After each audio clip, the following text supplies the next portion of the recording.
selling a put spread. Yesterday, God, the stock traded all the way down to 108, really bounced back nicely.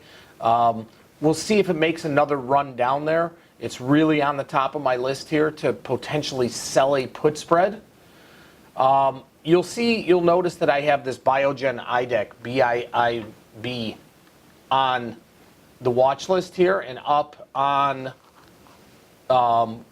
Eric, I think that was just all because of the Fox issue thing. You'll see I have BIIB up here.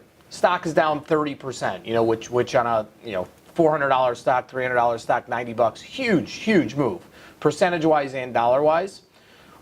So I'm looking at this for opportunity today, but then I look at the open interest and the volume traded, and it won't work for us because there's very little trade in this stock from an option perspective. Markets would be incredibly wide, illiquid. So I have it up here because I want to watch it just to see what happens with those markets. Would love to actually sell a put spread in here if the stock got down a little bit further, but probably not going to happen. We have Nike on the board for earnings after the close today. Okay, we have our call calendar spread on. I think anybody that wanted to get in it got in it yesterday. Don't know that we have to revalidate it again.